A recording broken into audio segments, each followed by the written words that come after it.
especialidad en ginecología y obstetricia de la Universidad de Cartagena. También es subespecialista en medicina materno-fetal de la Universidad de Barcelona. Y fíjense qué interesante que tiene un doctorado en medicina fetal y perinatal en la Universidad de Barcelona de Lund y Lucina. Entonces, ese es el camino para las nuevas generaciones, no solamente hacer el fellow, sino hacer el doctorado. Él trabaja como especialista materno-fetal en Cartagena, es investigador, es una de las personas que más publica actualmente y en grandes revistas muy importantes. Es colega mío del programa de cirugía intraútero para mielomeningocele, pero además hacen mucha cirugía intraútero para otras patologías, inclusive siendo referentes internacionales. Recientemente hicieron una cirugía gástrica en México, como la primera vez que se hacía dicho procedimiento, con otro gran colega nuestro que se llama el doctor Miguel Parra. Fueron invitados, mucha noticia, muchos medios.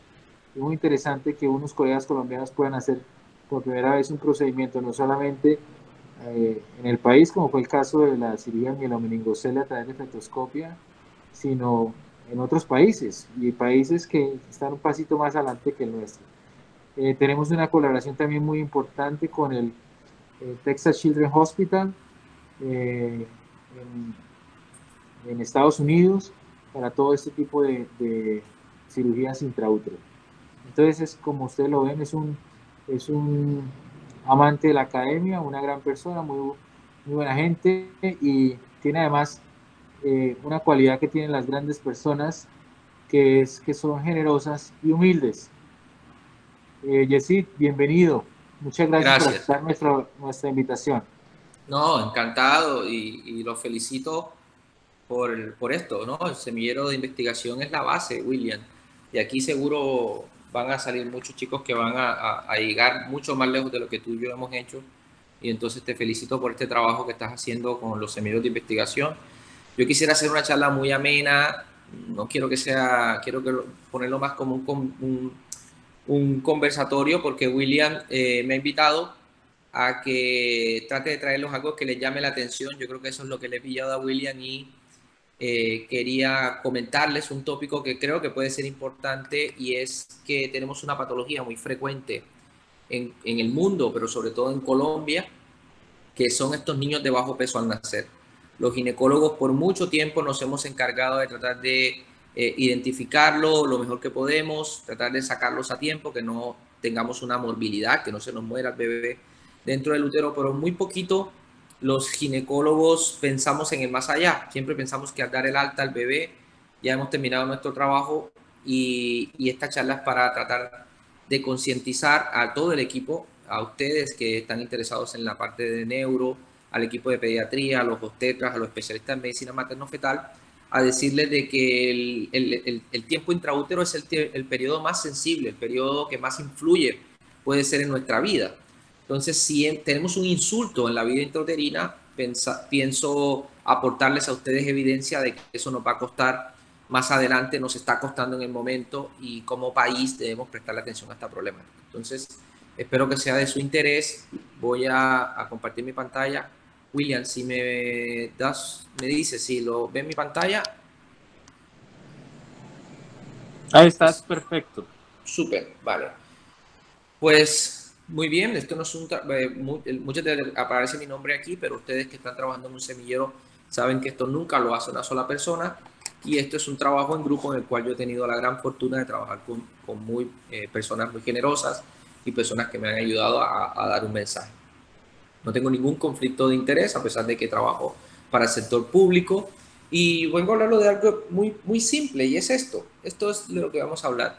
Por alguna razón, alguna complicación materna o fetal, tenemos alteraciones del crecimiento y podemos tener alteraciones del crecimiento de fetos que pesen y se conviertan en neonatos muy grandes, que pesen más de 4.500 gramos, a los cuales los referimos como macrosómicos, y fetos que a pesar de que lleguen a una semana gestacional avanzada, no alcanzan su potencial de crecimiento.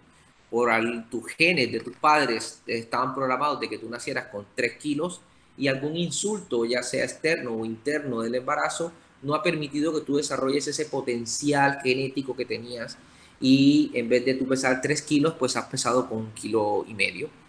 ¿Qué pasa con ese neonato? ¿Cuáles son las consecuencias? Claro, el bebé en los mejores escenarios, y esto no aplica a toda Colombia, en los mejores escenarios el bebé sobrevive, en otros veces no sobrevive porque no tiene un cuidado adecuado. Pero ¿qué pasa con esos bebés que sobreviven? ¿Por qué importa? ¿O por qué creo que es importante comentar de este tema? Pues mira, todavía produce muertes perinatales. Más de 3 millones de muertes perinatales al año tenemos y casi la mitad de esas muertes son restricciones de crecimiento. Y lo más triste es que a pesar de que pensamos que hacemos un buen trabajo, la verdad es que solamente podemos identificar un cuarto de estos. O sea que tenemos un problema de diagnóstico y si no los podemos diagnosticar, pues difícilmente los vamos a manejar.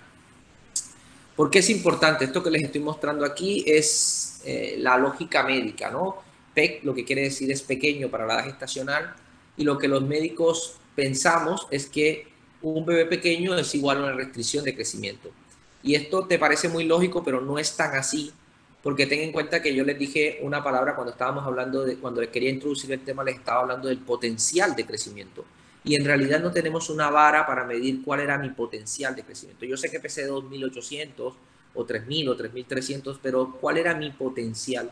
Y esa es la diferencia, porque Colombia, por ejemplo, en este momento dice que todos los niños por debajo de 2.500 gramos, esos son los que tienen bajo peso, y todo el que pesa por encima de 2.500, esos son buen peso. Si ustedes, los que están trabajando en clínica, se dan cuenta que esa es la manera como trabaja pediatría, pero en realidad si mi potencial de crecimiento era pesar 3.600 gramos y solamente he llegado a pesar 2.700, esto se podría considerar una restricción de crecimiento. Entonces lo que ustedes están viendo es que tratamos de normalizar, siempre hemos tratado de tener las funciones biológicas normalizadas, lo cual no es correcto. Entonces queremos decir que en la mitad deberíamos estar todos, aquí deberíamos estar el percentil 50 del peso, y que los que están a la izquierda son los pequeños y que aquí ocurre en la mayoría de las veces una falla, que es una falla placentaria. Pero en realidad, si lo vamos a medir en lo que nos importa y es cuántos niños se van a casa sanos, cuántos niños se van bien, claro, obviamente, entre más a la izquierda tienes más niños, el 40% tienen un resultado perinatal adverso, pero fíjense qué curioso, este 15% que está entre el percentil 10 y el percentil 50 tienen resultados perinatales adversos, ¿vale?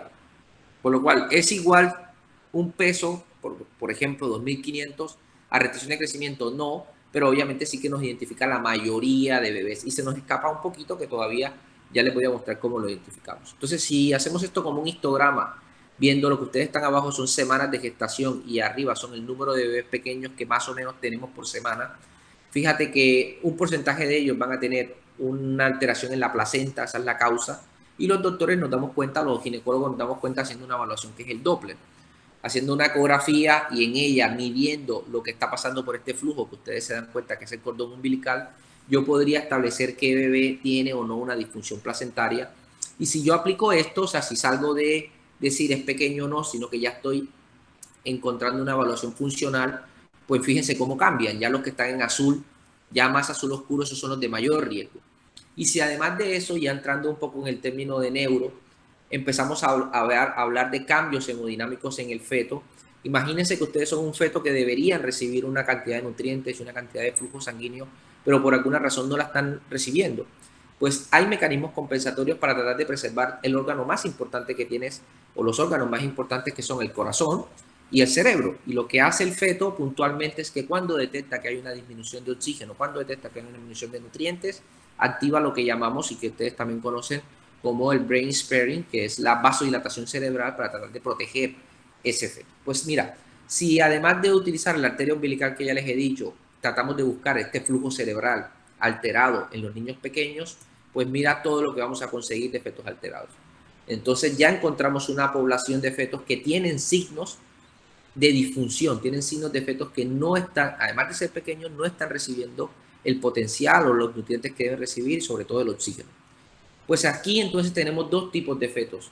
Los fetos que llamamos los ginecólogos, los llamamos como restricción de crecimiento temprana, son aquellos que se presentan antes de las 32 semanas y esos tienen una disfunción placentaria muy severa, tienen una gran, están muy expuestos a hipoxia y por lo tanto tienen una alta mortalidad, pero fíjense que estos son los menos frecuentes, es aproximadamente el 1%. eso, si ustedes se acuerdan, en la clínica era más raro ver fetos con restricción de crecimiento a las 27, 28 semanas. Esos son menos frecuentes, son más pero menos frecuentes. Mientras que lo más frecuente, la mayoría de nuestra población está aquí, que son las restricciones de crecimiento tardía, aquella que se expresa por encima de las 34 semanas. Y estos tienen una enfermedad placentaria leve, tienen menos adaptación a cardiovascular, a la hipoxia, tienen menos mortalidad, pero tienen mayor morbilidad. Estos son aquellos niños que pensamos, mandamos a casa diciendo que son normales y son de los que yo les quiero hablar. Fíjense aquí también, aquellos fetos que les estaba diciendo que eran de bajo riesgo, pues no tienen resultados perinatales adversos. Pensamos que son niños sanos, nos creemos unos superhéroes y le decimos, mira, mamá, ha salido todo bien. Pero este es el primer estudio que les quiero mostrar, y esto es datos propios. Esto lo mostramos en Alemania en el 2019, antes de toda la catástrofe del coronavirus, y pudimos no solamente analizar datos colombianos, que ya les voy a mostrar, sino que también aquí tomamos una base de datos americana, tomamos 40 millones de nacimientos, tratando de analizar cuál es el impacto que tiene el peso al nacer con la mortalidad. Y no solamente en la mortalidad que les estoy diciendo, la salida al hospital, sino la mortalidad del primer año de vida. Fíjense que tenemos en esta base de datos 39 millones de nacimientos, utilizamos las curvas de la Organización Mundial de la Salud, y recuerden que les estoy hablando de fetos pequeños, menos del percentil 10, y los fetos grandes, los clasificamos así. Esto, cuando vean estas curvas, no se asusten, básicamente lo que están viendo son curvas de probabilidad de sobrevida. Fíjense que en el tiempo van viendo hasta el año, y lo que nos dimos cuenta aquí en rojo, y aquí los voy a dividir, es que entre el percentil de crecimiento sea menor, fíjense aquí el percentil 50, percentil, por encima del percentil 95, y este grupo que les estoy mostrando aquí, por debajo del percentil 5, tiene mayor mortalidad al año. Entonces fíjense que les estoy hablando de algo que nos causa mortalidad a corto plazo, pero además al año todavía el que tú hayas nacido con bajo peso te va a costar sobrevida. Estos datos no los hemos publicado, pero además de eso tenemos una evidencia de que los niños que sobreviven van a tener una programación, y es lo que ustedes han conocido seguramente como programación fetal. Los que no están relacionados con este término, básicamente es el concepto de que todo lo que puede pasarte en útero en ese periodo tan sensible donde estás evolucionando, donde se están produciendo casi 40.000 sinapsis por segundo, pues claro, en este periodo es el periodo más sensible de tu vida. Y lo que pasa en ese momento, pues va a impactar a lo largo en tu vida. Un ejemplo muy claro es la mortalidad cardiovascular, ya esto lo hemos descrito ampliamente. Entonces, fíjense que una historia que no sé si saben es que nos empezamos a dar cuenta de que el intraútero impactaba en la sobrevida por datos de 1900, temprano como en los 90, David Baker, que es el que estableció esta teoría de la programación fetal, empezó a darse cuenta de que había dos mapas muy similares. Este es el Reino Unido, y fíjense a la izquierda, lo que están viendo son la tasa de mortalidad infantil y de bajo peso a la izquierda, y fíjense cómo el rojo oscuro se parecía mucho a 50, 60 años más adelante a las altas tasas de enfermedad cardiovascular. Y lo que él planteó aquí era que el bajo peso, lo que impactaba la proteína, pues iba a tener un impacto 40, 50 años más, porque aumentaba la mortalidad cardiovascular.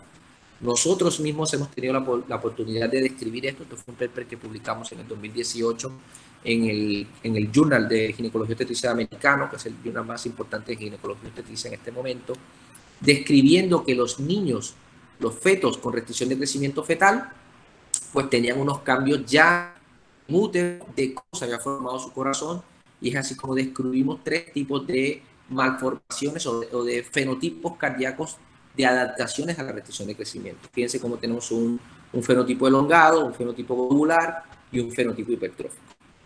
Entonces, esto que hemos hecho en la programación cardiovascular lo podríamos soportar en el impacto neurodesarrollo, y nosotros continuamente, no al nivel de que ustedes hacen, a nivel de TAC y de resonancia, pero continuamente nosotros estamos haciendo evaluaciones del cerebro para, primero, evaluar el peso fetal, y segundo, para ver el desarrollo. O sea que los obstetras día a día estamos evaluando cómo se va desarrollando el cerebro del bebé. Es uno de los parámetros que más utilizamos para estimar el peso. Y ya hay datos claramente, por ejemplo, esto es una revisión sistemática del 2012, que mostraba que si tú comparas cualquier bebé pequeño, todo esto que hace Colombia, por debajo de 2.500 gramos, cualquier bebé pequeño que haya nacido las mismas semanas, porque alguien me va a decir, claro, si comparas a uno de 30 semanas, Con uno de 40, pues claramente el de 40 tiene ventajas. No, no. Aquí te estoy mostrando un bebé, que los dos nacidos a las 37, 38, 39 semanas, que nosotros consideramos el término de la gestación. Si tú comparas esos dos niños, nacido uno por debajo de 2.500 y otro por encima de 2.500, ya tienen unas alteraciones en el neurodesarrollo. Fíjense cómo casi 0.32, o sea, un 30% mayor comparado con los controles. Esto, si hacemos una revisión sistemática, se los metemos todos en un mismo saco. Pero si ya vamos a los parámetros más finos, fíjense cómo cuando se hacen evaluaciones de neurodesarrollo, ustedes saben que hay test de neurodesarrollo a los 2 años y 5 años, claramente se muestra cómo estos niños tienen peores resultados haciendo haciendo tareas muy sencillas para niños de 2 años, los hacen peores y eso incluye lenguaje, motricidad fina y motora. Pero no solamente eso, si vamos a ir a la microestructura, ya encontramos alteraciones en el desarrollo conductual y en la microestructura comparando fetos con restricción de crecimiento comparado con fetos con crecimiento normal. ¿Cómo hacemos esto? Pues claramente todo depende del peso al nacer y también depende de hacer estudios de neurodesarrollo. Yo mismo en mi tesis doctoral, en este momento tengo niños que van desde mi tesis creciendo y llevan 3, 4 años y seguimos haciendo seguimiento de estos fetos. ¿A qué nivel hemos visto que hay alteraciones? Fíjate que estos son dos estudios muy importantes mostrando cómo si tú haces volumen, ya obviamente tú me dirás, claramente la cabeza de un bebé pequeño es más grande que una, obviamente, pero si hacemos un ajuste por las biometrías óseas y hacemos un volumen del cerebro como tal, sí que nos encontramos de que hay menor volumen cerebral en aquellos niños con restricción de crecimiento, incluso si yo ajusto para los tamaños de tu cabeza, o sea, si yo incluso ajusto para esa variable. Y lo que ustedes están viendo abajo a la izquierda son los resultados de los test de neurodesarrollo en fetos controles comparados con fetos pequeños, independientemente de la edad gestacional. Por lo cual, claramente hay una alteración en los niños y la idea de nosotros o nuestro grupo de investigación es tratar de describir qué es lo que está pasando. Otro de los approaches que nosotros podemos hacer para identificar qué es lo que puede estar pasando es que nos basemos en los niños que mueren. Esto es muy triste, pero por ejemplo este estudio que fue publicado en el 2007 fue el primero que empezó a hacer autopsias de niños con restricción de crecimiento para ver qué era lo que pasaba en los cerebros de esos neonatos, independientemente de la forma como haya muerto, sino que ver si el solo hecho de haber sido pequeño, de tener una restricción, condicionaba la manera como se habían organizado su cerebro. Y fíjense que estas autopsias que incluían láminas de microscopía electrónica también encontraron una reducción del volumen cerebral, una pérdida de la subestructura de la sustancia gris y blanca, la estructura cortical estaba completamente desorganizada, con una sustancia blanca inmadura, con unos axones desmielinizados y además se encontró evidencia de inflamación. Fíjense el tipo de evidencia tan clara que apunta a que sí que hay una alteración del neurodesarrollo en estos fetos. Y en ciencia, ustedes que están haciendo ciencia en su semillero saben que también tenemos que demostrar la causalidad, no solamente una asociación, porque alguien me puede decir, mira, pero los bebés que de pronto nacen pequeños es que la mamá no se nutrió bien, tuvo preeclampsia, por lo cual no me digas que eso es la causalidad, pues para eso están los estudios animales y este estudio que les traigo que fue publicado en el 2011 lo que utilizó fue estos Kinetics, en donde nosotros podemos simular o podemos inducir una restricción de crecimiento y esto lo hacemos ligando la arteria uterina en el día 34, esto más o menos corresponde a la mitad de la gestación en ese momento. Y si tú ligas las arterias uterinas, o sea, eso lo hacemos con un procedimiento quirúrgico, obviamente es un experimento, lo que hacemos es que permitimos que le siga pasando sangre a ese bebé, pero no va a crecer igual, o sea, inducimos una restricción de crecimiento. Esto es lo que hicieron estos investigadores, indujeron la restricción de crecimiento y utilizaron marcadores para ver cómo se había desarrollado la glía a diferentes niveles de la corteza. Y ustedes son más expertos que yo en esto, pero claramente se ve como a nivel de la corteza cerebral de estos neonatos, porque dejaban que nacieran y los evaluaban incluso 60 días después de haber nacido, se muestra claramente cómo hay una reducción de la corteza cerebral y eso se ve en los marcadores que se utilizaron. Ven a la izquierda controles y a la derecha los casos, como claramente se ve por cada capa neuronal se ve una disminución brutal.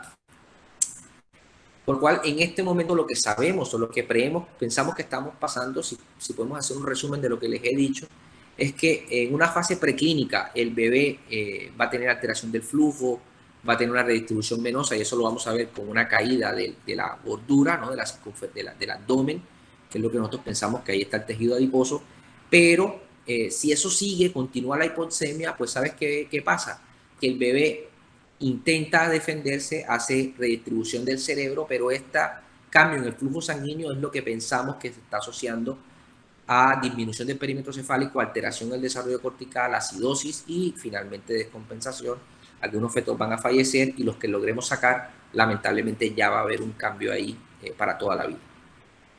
Si volvemos entonces al tema que les estaba comentando, y era aquellos bebés que logran sobrevivir, los de rojo hemos dicho que están muy mal. La pregunta es, ¿estos de azul sí que son sanos? ¿No? Sí, deben de ser pequeños, a pesar de que no tengas cambios en el flujo, son sanos de verdad. Y esto es un estudio que fue publicado recientemente que comparaba dentro de los niños pequeños los que hayan tenido vasodilatación y los que no. Fíjense cómo aquí dividen, perdón que esté en inglés, pero básicamente lo que miran son los pequeños, los comparan si tenían cambios en la circulación cerebral o no, y les hacían pruebas de neurodesarrollo a los 3 años. Fíjense que esto es lo que los obstetras pensamos que son niños sanos. Le decimos a la mamá que lo hemos hecho súper bien, que sacamos a los niños, pero cuando comparamos tan tarde como los 3 años de edad, nos damos cuenta de que ese bebé que tuvo que hacer vasodilatación cerebral tiene alteraciones en la comunicación, en la destreza motora. Fíjense aquí como, por ejemplo, la media es 44 comparada con 38 en aquellos bebés. Esta columna de aquí son los bebés que tuvieron que hacer vasodilatación cerebral para poder sobrevivir. Por lo cual, claramente, sí, aquellos fetos con vasodilatación tienen alteración en el neurodesarrollo. Nuestro grupo, el grupo de Barcelona, ha tratado de investigar por qué puede estar pasando esto. Y aquí la respuesta puede ser la metabolómica. Los que ya están familiarizados con metabolómica, es la manera de, utilizando las ómicas, bueno, valga la redundancia, medimos los metabolitos en sangre de cordón para ver qué puede estar pasando en aquellos fetos que hicieron vasodilatación cerebral con restricción de crecimiento. Y lo que nos dimos cuenta es que aquellos, estos que están viendo en rojo, sí que tenían, además de que tenían vasodilatación, tenían cambios en los lípidos, tenían cambios en la glucosa, por lo cual tienes un cerebro que está expuesto a baja glucosa, tienes un cuerpo que está expuesto a aumento en las BDLL, y esto va en dirección completamente opuesta a lo que debería pasar normalmente. O sea, aquí tenemos un problema, además, a nivel de metabolitos. Y esto lo podemos ver también si hacemos una resonancia magnética que mida los metabolitos en cerebro. También nos dimos cuenta que el control, o sea, este que está en blanco, el que tiene peso normal, pues tenía una diferencia muy marcada con los dos pequeños, siendo más marcado en aquellos con restricción de crecimiento, y esto es con un ratio involucrando la colina. Yo tuve la oportunidad también de publicar en Nature en 2018, en Scientific Report, un segundo estudio ya incluyendo no solamente metabolómica, sino también viendo el perfil lipidómica, y mostré claramente lo mismo. O sea, lo que ustedes están viendo aquí, no se asusten que se ve muy complejo, pero básicamente lo que están mostrando en verde son lo que pasó en la sangre de la mamá, y acá en rojo a la derecha lo que está pasando en sangre de cordón, fíjense.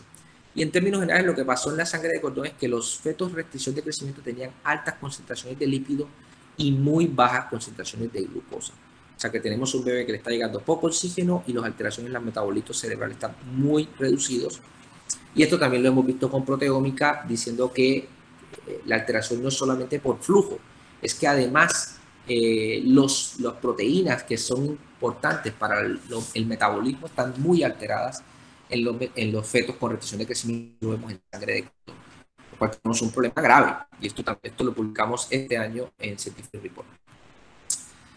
¿Cuáles son entonces los 4 determinantes del neurodesarrollo? Ya les he dicho que es importante la vasodilatación, esto que les estoy mostrando aquí, pero obviamente también la edad gestacional, los cambios en el Doppler y la biometría cefálica son lo que podemos nosotros medir. Y en ese sentido, es este paper que también publicamos este año. Esta era la pregunta que queríamos responder. Ya les estoy mostrando claramente lo que pasa con los niños, lo que pasa con los que se vasodilatan, y la pregunta que queríamos tratar de responder era: ¿tenemos la posibilidad de identificarlo in útero? ¿Hay alguna posibilidad que durante el embarazo, ya conociendo esta gran literatura que les he mostrado, podemos identificar y decirle, mamá, su bebé no se está muriendo, pero tiene cambios en el neurodesarrollo y pensamos que vale la pena seguirlos? Pues este estudio lo que hicimos fue hacer neurosonografía fetal. No hacemos resonancia, no hacemos TAC como les he dicho, sino utilizando parámetros de ultrasonido midiendo en la biometría del cerebro del feto, pues a evaluar básicamente el desarrollo cortical. Entonces eso fue lo que nos preguntamos. Podíamos evaluar diferencias en el desarrollo cortical y en la longitud del cuerpo calloso en los fetos pequeños. Estas fueron las mediciones que hicimos, son mediciones en realidad muy sencillas. La profundidad de la ínsula, la cisura de Silvio, la que ustedes están ahí bien marcado en 1 y 2, o sea, esto que está aquí lo podemos medir en el feto, y también la cisura pareto-occipital, la cual ya hay una estandarización de donde se puede medir. Pues lo que hicimos fue medirlo tanto en bebés controles, en bebés con crecimiento normal, en bebés pequeños que tenían un Doppler normal y en bebés con restricción de crecimiento, o sea, que tenían vasodilatación cerebral, flujo sanguíneo alterado. Y estos son los resultados de ese estudio. Fíjense cómo tenemos controles, 3 columnas, y fíjense cómo encontramos claramente que estos bebés, los más severos con restricción de crecimiento, tenían una reducción del cuerpo calloso. Eso es en su longitud, vimos que era más pequeño. Además de eso, vimos que la cisura de Silvio era también más reducida con una ínsula más profunda. Esos son los cambios claramente significativos entre los 3 grupos, lo cual nos hace pensar, uno, que sí podemos identificar esos cambios, segundo, que se pueden enseñar a todos la identificación de los cambios y que estos fetos pueden mejorar o que podemos ser susceptibles. Esto se ha visto también en tractografía, este estudio ya era más viejito, 2016, pero lo que yo les he mostrado que se puede medir tranquilamente con ultrasonido, pues también se ha hecho con tractografía. Y con tractografía también se ha mostrado que no solamente la conectividad, sino hay alteraciones a nivel motor y córtico-estrial, talámica, en fetos con restricción de crecimiento. Y lo que ustedes están viendo a la derecha es la disminución en las fibras motoras y una disminución en las fibras corticotalámicas estriadas. ¿Por qué es importante? Y William seguramente se reirá un poco, pero nosotros desde Cartagena hemos hecho una alarma de que lamentablemente en una ciudad tan desigual como Cartagena, donde ya tenemos un problema tan injusto como es la desigualdad, pues si tenemos niños pequeños que ya tú naces con menos neuronas, que espero que los haya convencido, que naces con una desorganización cortical, pues la posibilidad de que salgamos de esta desigualdad es más baja. Nosotros fuimos los que publicamos este estudio y el Tiempo lo resaltó, y lo que hicimos fue esto. Lo que ustedes están viendo en este mapa es un estudio que hicimos en donde comparamos en los resultados perinatales, o sea, la frecuencia de fetos pequeños, fetos con restricción de crecimiento de acuerdo a la pobreza en Cartagena. A la izquierda están viendo un mapa brutal, que es la pobreza en rojo de Cartagena. Casi que toda Cartagena es pobre. Fíjense esto es lo que está alrededor de la Ciénaga de la Virgen. Esta gente vive aquí en miseria. Y fíjense a la derecha el cuadro de los niños pequeños, con fetos pequeños para la edad gestacional, nacidos en Cartagena, y es calcado. En las zonas bonitas que ustedes visitan, que es Boca Grande y el centro histórico, pues obviamente la frecuencia de IVR es similar a la población mundial, 10%, pero en estas zonas pobres es casi el 20%. ¿Vale? Por lo cual, yo creo que es una tragedia social lo que estamos viendo, lo que estamos describiendo. Por último, ¿qué más podemos aportar? Y este es el órgano. Nosotros siempre estamos pensando en el cerebro, pero en realidad el órgano que deberíamos ir a buscar durante el embarazo, el que está maquinándolo todo, es la placenta. ¿En qué sentido? Fíjense que ya hay un eje, que es el eje placenta-cerebro, en donde se muestra que lo que le pase a la placenta pues va a afectar la circulación al cerebro, y esto va a tener una contrarregulación y una programación probablemente del neurodesarrollo. Pues este es el último estudio que les voy a mostrar. También estamos a punto de publicarlo, y básicamente lo que nos preguntábamos era si el estrés materno y la restricción de crecimiento tiene cambios en la placenta, en la manera como esa placenta funciona. Y lo que hicimos fue pensar de que la placenta debería cortar, ¿no?, el estrés materno a través de una enzima dentro de la placenta, de cortisol a cortisona. Medimos esa enzima en la placenta y medimos el efecto del estrés en la placenta. O sea, básicamente, si tú tienes mucho cortisol en fetos pequeños, pues va a pasar y tienes menos expresión de esta enzima. A ver, lo explico un poquito más despacio. El cortisol, ya saben que es la hormona del estrés, ¿no? Y la placenta tiene esta enzima, que es la placental 11-beta-HT2, y lo que se encarga esa enzima es de inactivar el cortisol para volverlo en cortisona, y así el feto está menos expuesto a cortisol. Entonces lo que quisimos fue medir los niveles de esa enzima en fetos pequeños y en fetos normales, a ver si eso estaba reducido. Y también evaluar de si la expresión reducida tenía algún tipo de regulación epigenética. Pues tomamos fetos pequeños, como están viendo, comparados con controles, y tomamos una muestra de la placenta y en esa placenta medimos esa enzima y también medimos el cortisol. Es muy rápido. Lo que están viendo son las comparaciones de las dos. Fíjense que son números grandes, 200 bebés pequeños comparados con 282 bebés normales. Y esto es muy rápido para mostrarles de que sí, claramente las mamás que tienen bebés pequeños tienen más niveles de estrés. Eso se vio en una correlación. Fíjate que entre más estrés en la madre, mírate, entre más estrés en la madre hay menor peso. Es una correlación negativa claramente significativa. Y no solamente eso, si yo clasifico a las mamás como estresadas o no, pues ahí claramente hay más estrés en aquellas madres que tienen un bebé pequeño. Ahora, si voy a si la madre sabía o no tenía que tener un bebé pequeño, todas aquellas mamás que tenían un bebé pequeño, independientemente si el médico se dio o no se dio cuenta, también tenían mayores niveles de estrés. Y si vamos a los niveles de esta enzima en la placenta, fíjense cómo la expresión de la enzima, aquí en derecho, la expresión de la enzima en la placenta era mucho menor comparado con los controles, ¿vale? Y esto también se veía a nivel de la metilación, por lo cual sí que hay cambios en la placenta y esto es viendo una sola enzima, fíjense lo importante. Entonces, aquí concluimos que, claro, en IUGR el estrés materno podría inducir a que la placenta no funcione bien y después vamos a tener estos cambios cerebrales. William, otra vez muchísimas gracias por su tiempo, espero siempre voy corriendo y otra vez gracias por su atención. Yo creo que puedo concluir que la restricción de crecimiento se asocia a alteración del neurodesarrollo, espero que los haya convencido, que la severidad de la restricción, o sea, entre más severo está el bebé, peor van a ser los cambios cerebrales. Yo creo que es primordial que empecemos a construir cosas juntos, William, para hacer prevención primaria y que no solamente la restricción de crecimiento, sino la disfunción placentaria tiene un impacto en la salud neurológica. Esto, como les digo, le he mostrado trabajo de otras personas, no solamente mío. Y otra vez, muchas gracias, William, por la invitación.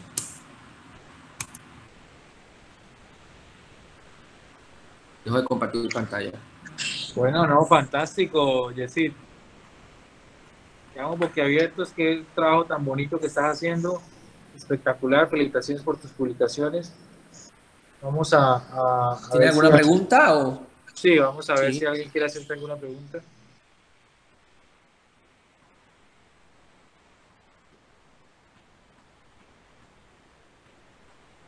Alguien, cualquiera, no tiene que ser una pregunta.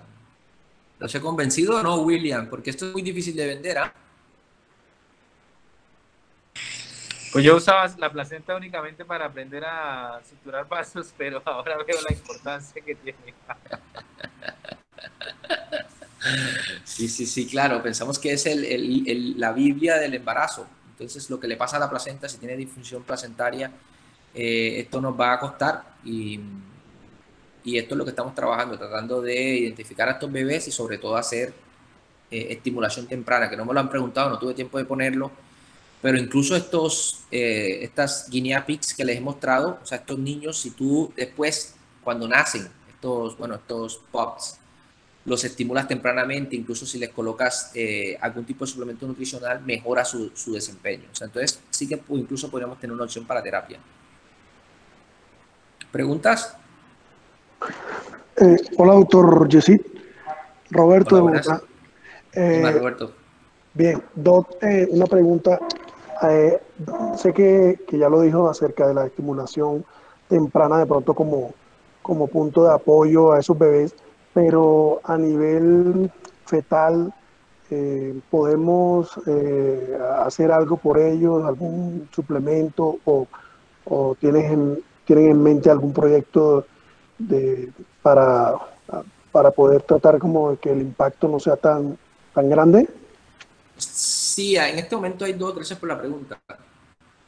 Gracias por la pregunta. En este momento hay 2 trials andando que pensamos que puede ser que tenga mucho futuro y Barcelona hace parte de uno de ellos, que es la utilización de adenovirus para entregar placenta growth factor en pacientes con restricción de crecimiento temprano.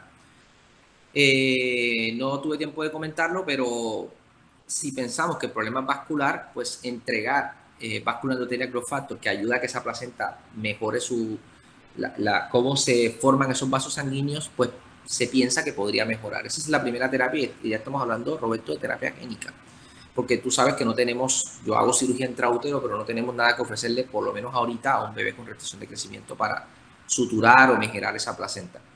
Y en cuanto al tardío, no al temprano, hay un trial en animales que ha mostrado que la suplementación con omega 3, no quiero, como me están grabando, entonces no quiero que alguien vaya a ir a darle embarazadas omega 3, sino que en animales ha mostrado que el dar el omega 3 a los fetos con restricción, incluso inducida, mejora el desarrollo cortical y el desarrollo cerebral de esos bebés. Entonces puede ser que el omega 3 nos vaya a ayudar en esos fetos, puede ser una intervención.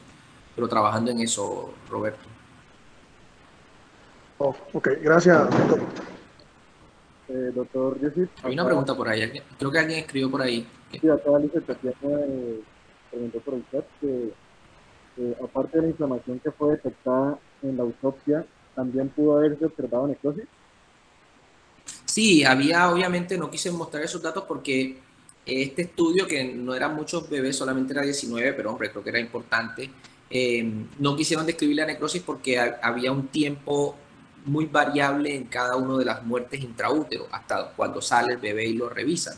Entonces, sí que mostraban algún grado de necrosis, sobre todo aquellos que estaban asociados en restricción de crecimiento, también está asociada a infección por citomegalovirus, por ejemplo.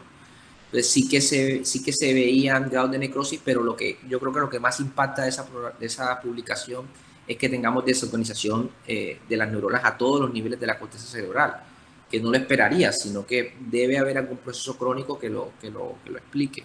Bueno, es la manera como yo lo interpreto.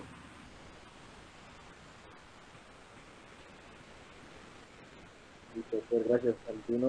¿Alguna otra persona tiene otra duda para preguntarle al doctor?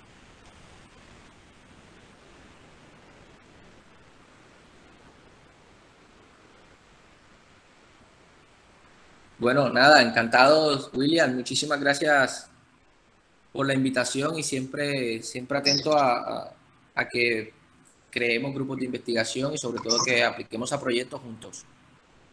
Oye, Yesid, antes de que te vayas, me gustaría que nos contaras un poco sobre las imágenes y los métodos diagnósticos que estás usando, que me parecen a mí tan interesantes para diagnosticar muchas cosas intraútero. Sí, vea, espérate que esto es bueno, primero yo creo que les puedo contar así. Gracias, William, por la pregunta, porque claro, uno asumiría que lo que yo les estoy contando es del dominio público, pero lamentablemente no. O sea, muy pocas personas en Colombia, está Roberto, que ya creo que va a punto de terminar, pero necesitamos más especialistas en medicina materno-fetal que puedan hacer esta evaluación que nosotros lo llamamos neurosonografía fetal. Y William, lo que hacemos es que tenemos cortes estandarizados.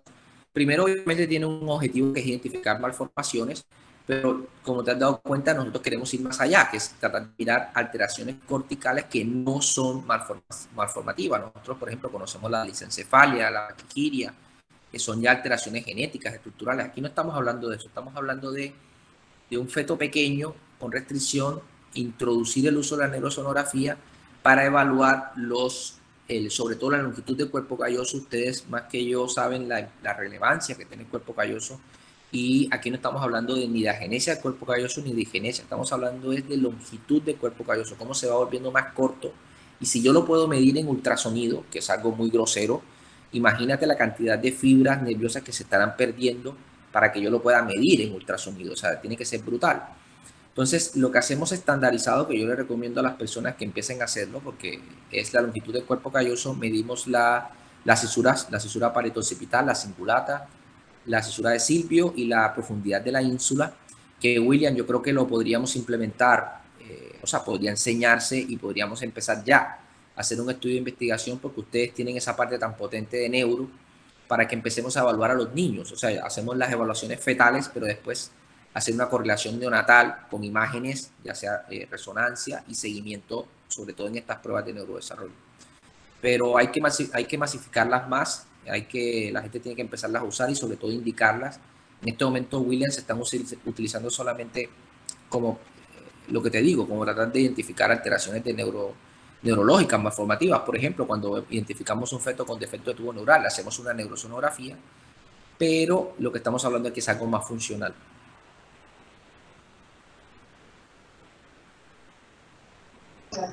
Bueno, y también me gustaría que al final nos compartieras un poquito acerca de tu emprendimiento, que es también importante, que nosotros difícilmente como médicos a veces nos gusta entender que podemos también empezar de a poco a hacer nuestros propios emprendimientos, que nos cuente un poco sobre tu centro, cómo ha sido tu experiencia, estando ya establecido en Barcelona, con una oferta de trabajo de la cual soy testigo en Texas, decides venir a hacer patria aquí en Colombia, pero además lo has hecho de una manera exitosa que yo sé que no es fácil.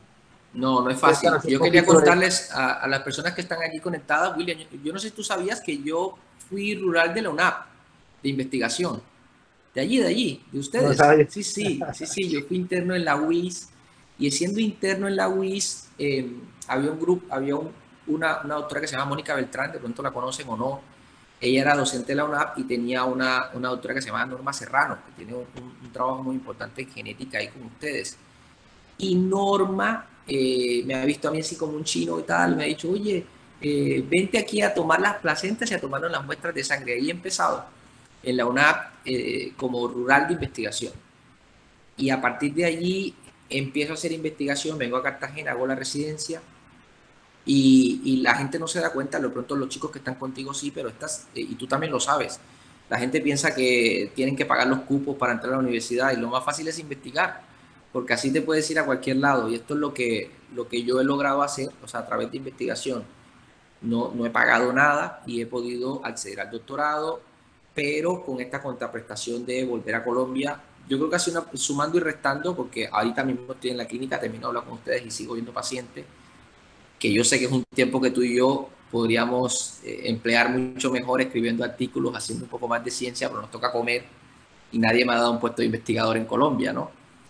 Entonces, hombre, es difícil, pero la idea es tratar de mezclar la clínica, porque lo que es muy llamativo, William, es que nosotros, desde Europa y de Estados Unidos, yo siempre he escrito de restricción de crecimiento fetal, me costó 4 años captar 600 pacientes con restricción de crecimiento fetal.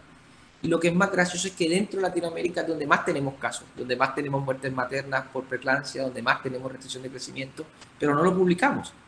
La tesis que me costó hacer 4 años en Europa, lo hubiera hecho aquí en 2 años, seguro, por la cantidad de pacientes tan severos que tenemos. Entonces, invitarlos a que hagan ciencia, sobre todo no alejarnos de Colombia, pero tú y yo sabemos que tenemos que hacer asociaciones con centros potentes y en eso es donde entra el Texas Children's Hospital. Ojalá, bueno, vamos a ver si puedo ir a trabajar allí o donde sea, pero el punto es que necesitamos extraer cosas, pero no alejarse, porque a mí me parece una tontería que yo vaya a ir a estudiar preeclampsia a Alemania cuando tienen una cada 50 meses y yo aquí es que tengo muertes maternas por preeclampsia, lamentablemente. Entonces yo creo que nos necesitan aquí, pero tenemos que ser inteligentes de buscar asociaciones hasta que el gobierno colombiano se entere de que aquí es que está aquí es que está la pulpa, aquí es que está el desarrollo. Bueno, fantástica todas estas historias, Yesid. Tenemos que No, no, encontrar encantadísimo. nuevamente, te vamos a invitar nuevamente y un gran abrazo, muchas gracias por tu tiempo. No, a ustedes. William, cuídense mucho. ¿Ya te vacunaron o no? Sí, sí, primera dosis, estamos pendientes ahí de que sea algo universal porque lo estamos necesitando. Claro, total. Bueno, un saludo a todos y un abrazo de Cartagena. Muchas gracias. Venga, Hasta luego, adiós. doctor. Ok, Hasta luego, Roberto. Un abrazo. bueno. Está muy bien. Ya pues, sin más preámbulo, vamos por terminar la charla. Muchas gracias a todos por estar. Nos vemos el siguiente viernes. Hasta luego.